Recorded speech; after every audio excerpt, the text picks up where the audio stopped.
बिस्मिल्लाहिर्रहमानिर्रहीम। अस्सलामुअलैकुम बच्चों, आप सब कैसे हैं।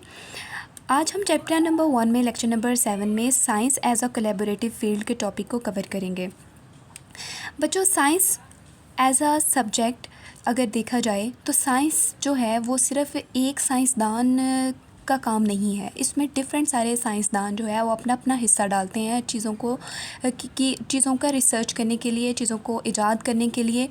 तो ये जो साइंस का सब्जेक्ट है ये एज़ इट इज़ सिर्फ एक साइंसदान का नहीं है, बल्कि बहुत सारे साइंसदान डिफरेंट बैकग्राउंड से एक जगह इकट्ठे होते हैं और तब जाकर अपना एक टीम वर्क प्रोड्यूस करते हैं। तो साइंस को अगर देखा जाए तो ये एक टीम वर्क है जो टीम के बगैर नहीं चल सकती। डिफरेंट सारे साइंटिस्ट्स डिफरेंट फील्ड से बिलोंग करते हैं, वो अपना अपना किरदार अदा करते हैं और किसी एक चीज़ को डिस्कवर कर देते हैं, किसी एक चीज़ को की जो है वो ईजाद कर देते हैं। तो साइंस जो है वो बच्चों अगर देख आपकी बुक में डिफरेंट सारी एग्जांपल्स हैं, जैसे कि human genome project, human genome project. ये बच्चों ऐसा प्रोजेक्ट है जिसमें ह्यूमंस की बॉडी के अंदर जो डीएनए है उसकी तमाम जीन्स को उसका सीक्वेंस और उसका एक मैप बनाया जाता है। तो इसका मकसद भी यही था। ये 2003 में कंप्लीट हो चुका था, 2003 में बिल्कुल इसकी जो है वो स्टडी कंप्लीट हो गई थी। तो इस ह्यूमन जीनोम में सिर्फ एक साइंसदान नहीं है, बल्कि हज़ारों साइंसदान मुख्तलिफ़ मुल्कों के आपस में मिलकर उन्होंने काम किया और तब जाकर ये ह्यूमन जीनोम प्रोजेक्ट जो है वो उन्होंने बनाया है। ह्यूमन जीनोम प्रोजेक्ट के में जो डिफरेंट फील्ड्स हैं वो इन्वॉल्व हैं, जैसे कि बायोलॉजी का फील्ड है, इसमें कंप्यूटर का फील्ड जो है वो इन्वॉल्व है, ठीक है जी, और इसके अलावा मेडिसिन का भी इन्वॉल्व है। तो इसका ये मतलब हुआ कि सिर्फ एक साइंसदान नहीं है, बल्कि डिफरेंट साइंसदान हैं और डिफरेंट फील्ड से वो बिलोंग करते हैं। तो जो बायोलॉजी है वो ये देखती है कि ह्यूमंस के जो डीएनए है उसमें जीन्स का सीक्वेंस कैसे है, और ये बायोलॉजी जो है बायोलॉजी जब कंप्यूटर के साथ मिल जाती है तो कंप्यूटर जो है वो डिफरेंट जीन्स का मैप जो है वो बनाने में हेल्प करता है और ये इंफॉर्मेटिक्स फील्ड बन जाती है। बायोलॉजी जब कंप्यूटर के साथ लिंक होती है तो उसमें इंफॉर्मेटिक्स की ब्रांच में इसको स्टडी किया जाता है। इसके अलावा मेडिसन कि कौन सा जो जीन जो है वो फॉल्टी है जिसकी वजह से कोई बीमारी हो रही है, तो फिर ह्यूमन जीनोम प्रोजेक्ट उसमें भी हेल्प करता है, ठीक है। और डिफरेंट जो डॉक्टर हैं वो भी इसमें किरदार अदा करते हैं। तो ह्यूमन जीनोम प्रोजेक्ट सिर्फ एक साइंसदान का काम नहीं था, बल्कि डिफरेंट साइंसदान थे जिन्होंने मिलकर काम किया था। वो बायोलॉजी की फील्ड में से थे और ख़ास तौर पे कौन सी बायोलॉजी, मॉलिक्यूलर बायोलॉजी से रिलेटेड थे। मॉलिक्यूलर बायोलॉजी जो है वो बच्चों नाम से ज़ाहिर हो रहा है मॉलिक्यूल्स, और मॉलिक्यूल भी कौन सा है, ये डीएनए है। तो जीन है जो कि वो मॉलिक्यूल्स हैं जो ज़िंदा जानदारों के अंदर पाए जाते हैं। नेक्स्ट बच्चों जो एग्जांपल आपकी बुक में दी गई है वो है climate research, climate change research.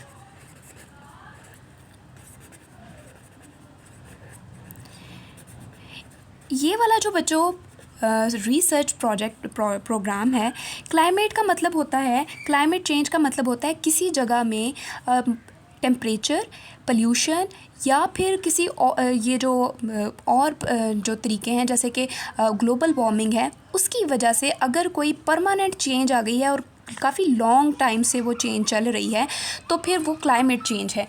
तो क्लाइमेट चेंज में सिर्फ एक साइंसदान नहीं है जो अपना हिस्सा डाल रहा है, वो बहुत सारे साइंसदान हैं जो डिफरेंट फील्ड से रिलेटेड हैं जो इसमें अपना हिस्सा डालते हैं, ठीक है जी। जैसे कि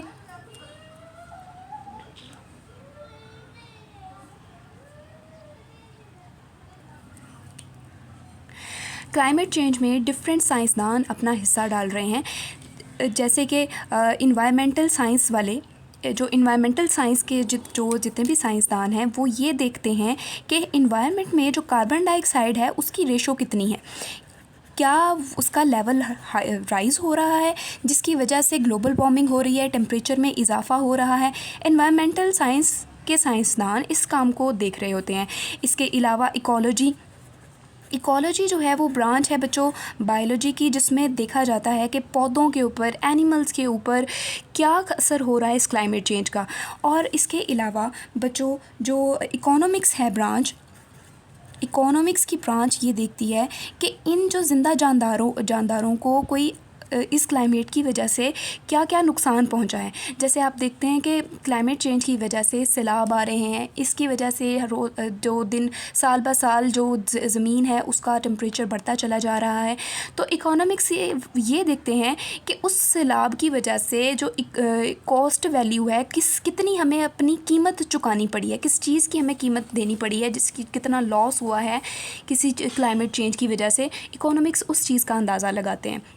अब इसके अलावा जो सोशियोलॉजी है वो ब्रांच जो है बच्चों इस बात को देखती है कि ज़िंदा जानदारों के ऊपर ख़ास तौर पे ह्यूमन बींग्स को कितना नुकसान हुआ है उस सैलाब की वजह से, उस टेम्परेचर चेंज की वजह से, क्या क्या उस तूफ़ान की वजह से जो कि क्लाइमेट चेंज होने की वजह से आया है। तो ये देखें सिर्फ डिफरेंट साइंसदान हैं जो डिफरेंट फील्ड से रिलेटेड हैं, वो आपस में मिलकर जो इस क्लाइमेट चेंज है उसकी रिसर्च में हेल्प कर रहे हैं। अच्छा बच्चों, इसका आपको समझ आ गया होगा कि ह्यूमन जीनोम प्रोजेक्ट में भी डिफरेंट फील्ड से रिलेटेड साइंसदान काम करते हैं, क्लाइमेट चेंज में भी डिफरेंट फील्ड से रिलेटेड साइंसदान काम करते हैं। इसी तरह से बच्चों नेक्स्ट जो है वो मेडिकल रिसर्च के अंदर भी डिफरेंट जो साइंसदान हैं वो अपना किरदार अदा करते हैं। मेडिकल रिसर्च में सिर्फ एक साइंसदान नहीं है जो सिर्फ अपना एक काम परफॉर्म करके अपना जी हिस्सा डाल रहा है, बल्कि बहुत सारे साइंसदान ऐसे हैं, जैसे कि मिसाल के तौर पर आपकी बुक में एग्जांपल ली हुई है कैंसर की। कैंसर एक ऐसी बीमारी है जिसमें जो सेल हैं वो अनकंट्रोल्ड होकर अपनी डिवीज़न करना शुरू कर देते हैं। तो इस वाले जो पेशेंट होते हैं, इन वाले पेशेंट को ऑन्कोलॉजिस्ट्स देखते हैं। ऑन्कोलॉजिस्ट्स कैंसर कंसल्टेंट्स होते हैं, कैंसर स्पेशलिस्ट डॉक्टर होते हैं। अब इनका काम क्या होता है, इन्होंने पेशेंट को ऑब्ज़र्व करना है, उसके अंदर क्या सिम्टम्स हैं, उनको ट्रीटमेंट देने के लिए दवाइयाँ देनी है। लेकिन सिर्फ ऑन्कोलॉजिस्ट इस कैंसर की ट्रीटमेंट नहीं कर सकता, इसके अलावा बायोकेमिस्ट की ज़रूरत होती है। बायोकेमिस्ट क्या करता है, वो देखता है कि ये जो सेल हैं, कैंसर सेल हैं, वो नॉर्मल सेल की निस्बत कौन से ऐसे केमिकल्स हैं जो रिलीज़ कर रहे हैं, या दूसरे सेल्स की निस्बत वो कितनी एनर्जी ले रहे हैं, कितनी एनर्जी खा रहे हैं, तो उनका जो बिहेवियर है वो देखते हैं। अब इसके अलावा जो फार्मासिस्ट्स हैं उनका भी ये काम है कि उन्होंने ऐसी न्यू दवाइयाँ इजाद करनी है जो कि उन कैंसर सेल के लिए मुफीद हों, उनको ख़त्म करने में हेल्प करें। इसी तरह से बहुत सारे और भी जो साइंसदान हैं डिफरेंट फील्ड्स के, वो अपना हिस्सा डालते हैं। जैसे स्टेटिस्टिक्स वाले जो हैं वो अपना हिस्सा डालते हैं ताकि इस वाली बीमारी से बचा जा सके। इसके अलावा जेनेटिस्ट्स जो हैं वो हेल्प करते हैं।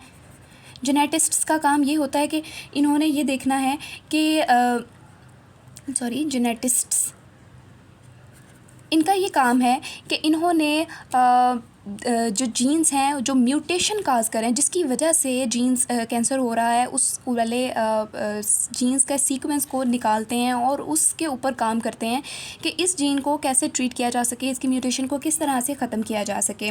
और स्टेटिस्टिशियंस का काम ये होता है कि वो देखते हैं कि किस तरह से ये बीमारी जो है वो फैल रही है, इसको किस तरह से कम किया जा सकता है।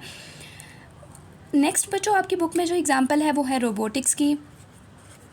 रोबोटिक्स भी बच्चों ऐसा फील्ड है जिसमें सिर्फ एक साइंसदान ने काम नहीं किया है, बल्कि बहुत सारे साइंसदान, डिफरेंट फील्ड के साइंसदान आपस में कोलैबोरेट करते हैं, आपस में मिलजुल कर काम करते हैं, जिसकी वजह से इस वाले फील्ड को भी तरक्की मिली है। जैसे कि आपको पता है कि आजकल आर्टिफिशियल इंटेलिजेंस का दौर है, AI का दौर है, तो इसको इस्तेमाल करते हुए साइंसदानों ने रोबोट्स बनाना शुरू कर दिए हैं। रोबोट्स एक ऐसी मशीनें हैं जो इंसानों के जैसे काम करती हैं। इसको बनाने के लिए अब रोबोट की जो जिस्म है, जो मशीनरी है, वो कौन बनाएगा? इंजीनियर्स बनाएंगे, ठीक है। इंजीनियर्स उनको डिज़ाइन करते हैं, उनका स्ट्रक्चर बनाते हैं कि वो इंसानों के जैसे इनका दिखे, स्केलेटन बनाते हैं, स्कल दिखाते गर्दन दिखाते हैं, बाजू, हाथ, पाँव बिल्कुल इंसानों के जैसे उनको बनाते हैं। मैथमेटिशियंस क्या करते हैं, मैथ्स वाले लोग ऐसे एल्गोरिदम्स बनाते हैं, ऐसी इंस्ट्रक्शंस देते हैं जिसकी वजह से वो रोबोट जो है वो कैलकुलेट कर सकता है चीज़ों को। इसके अलावा न्यूरो साइंस वाले भी इन्वॉल्व हैं इसमें। न्यूरो साइंस ब्रेन से रिलेटेड और ह्यूमन माइंड को पढ़ने के रिलेटेड इनका काम होता है, और आर्टिफिशियल इंटेलिजेंस भी ह्यूमन माइंड के ऊपर काम करती है। तो ये जो रोबोट का पूरा सिस्टम है, इसमें ये डिफरेंट फील्ड के साइंसदान इन्वॉल्व हैं। इसके अलावा साइकोलॉजी है। साइकोलॉजी भी बच्चों वो ब्रांच है जो कि ह्यूमन इमोशंस को स्टडी करती है।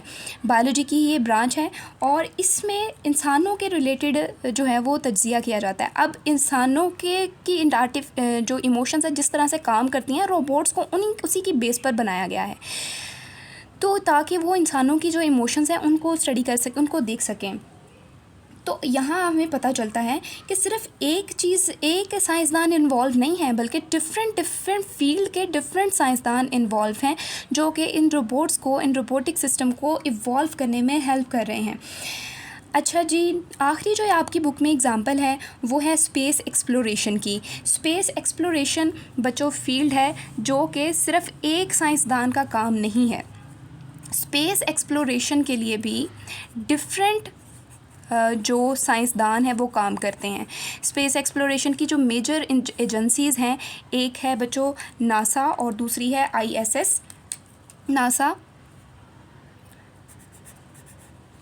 ये है नेशनल एरोनॉटिक्स स्पेस एडमिनिस्ट्रेशन, ठीक है, इसका ये एब्रीविएशन है। और इसके अलावा ISS जो है वो है द इंटरनेशनल स्पेस स्टेशन, ठीक है। ये दोनों जो कंपनीज़ हैं इनमें डिफरेंट साइंसदान हैं जो हेल्प कर रहे हैं ताकि वो मिलकर स्पेस को एक्सप्लोर कर सकें। स्पेस क्या है, हमारी यूनिवर्स कितनी बड़ी है, इसमें इतने स्टार्स हैं, इतने प्लैनेट्स हैं, इसमें जो इसके अलावा प्लैनेट के अलावा गैलेक्सीज़ हैं, यूनिवर्स बहुत बड़ी है। इस पूरी कायनात को, इस कॉस्मोस को समझने के लिए डिफरेंट फील्ड के साइंसदान जो हैं वो आपस में कोलैबोरेट करते हैं, मिलजुल कर काम करते हैं, तब जाकर स्पेस को एक्सप्लोर किया जा सकता है।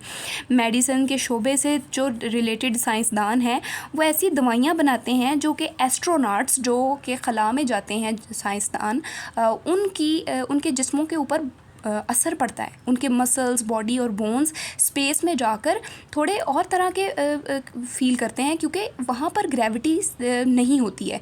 तो जहाँ ग्रेविटी नहीं है वहाँ पर फिर हमारी बॉडी पर भी असर पड़ता है।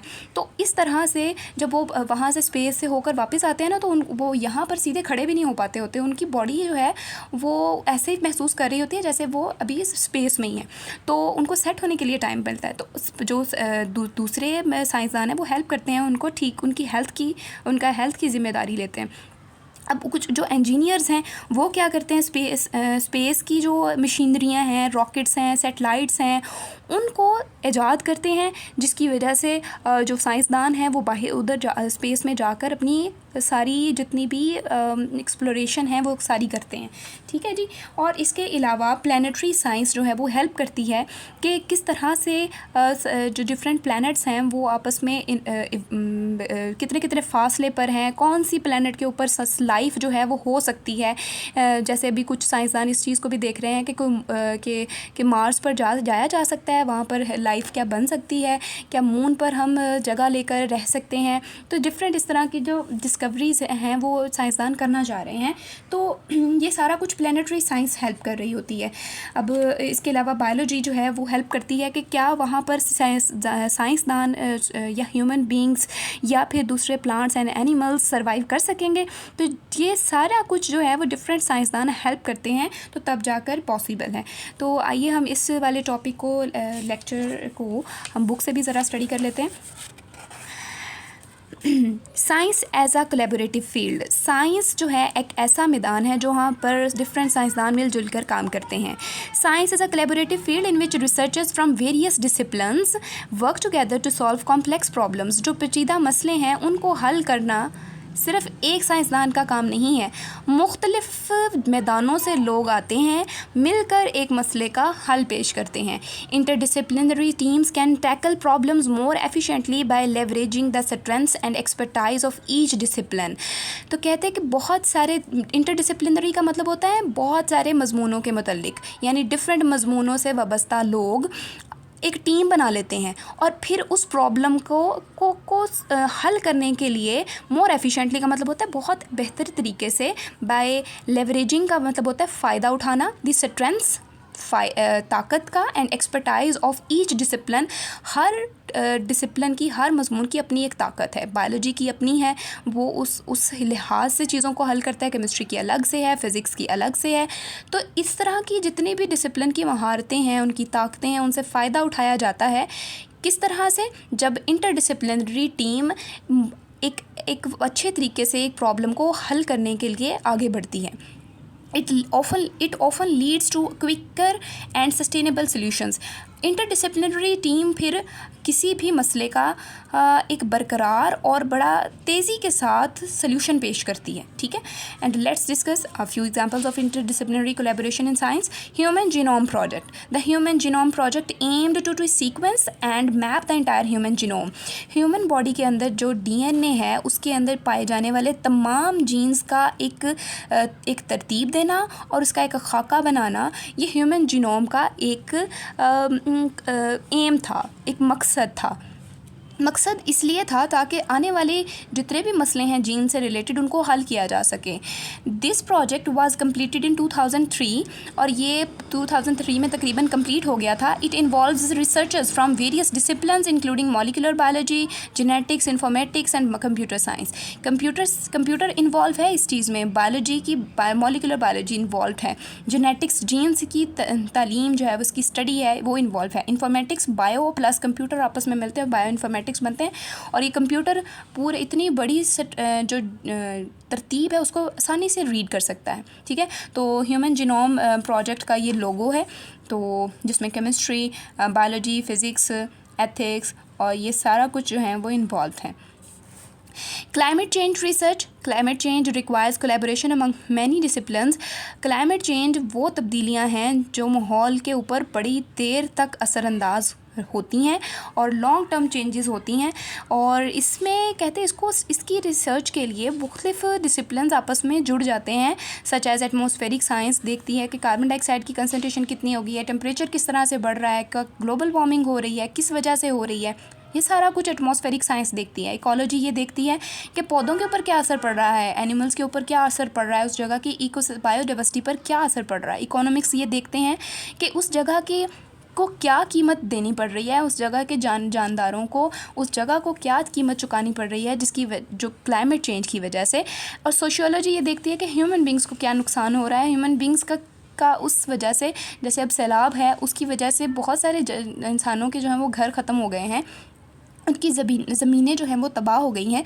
तो ये सारा कुछ सोशियोलॉजी वो जो है वो स्टडी करती है।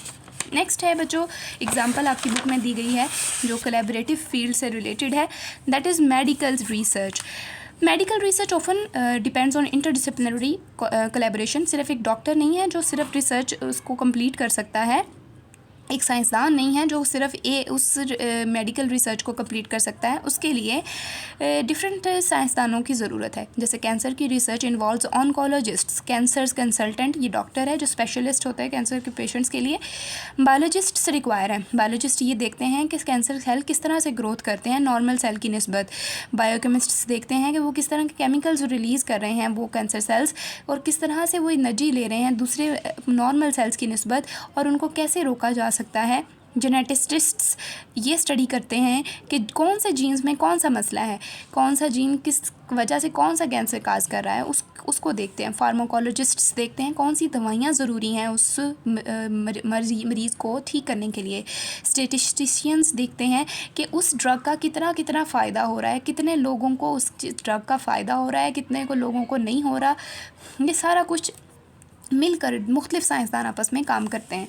Robotics and artificial intelligence, AI, the field of robotics and AI is highly interdisciplinary. बहुत सारे फील्ड्स आपस में मिलते हैं तब जाकर रोबोटिक्स के जो फील्ड है वो कामयाब है।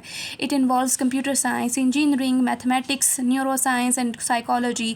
कंप्यूटर साइंस हेल्प करती है मॉडल्स बनाने के लिए, एल्गोरिदम्स देती है, डिफरेंट इंस्ट्रक्शंस उसके अंदर फीड की जाती हैं। इंजीनियर्स हेल्प करते हैं कि रोबोट का सिस्टम कैसा बनाया जा सके। देखिए इंसानों के जैसी उनके इसकी स्कल बनाई है, हाथ भी इंसानों के जैसे बनाने की कोशिश की गई है, बॉडी भी। ये सारा कुछ जो सिस्टम है वो सारे इंजीनियर्स हेल्प करते हैं। मैथमेटिक्स हेल्प करती है कि किस तरह से उसके अंदर कैलकुलस को ऐड करना है, कि जो ह्यूमन जो रोबोट है वो सोचे कि किस तरह से कोई भी प्रॉब्लम है उसको किस तरह से सॉल्व करना है। न्यूरोसाइंस हेल्प करती है कि ह्यूमन के माइंड के जैसे जो है रोबोट का माइंड जो है वो काम करे। एंड साइकोलॉजी, इमोशंस वगैरह से रिलेटेड है।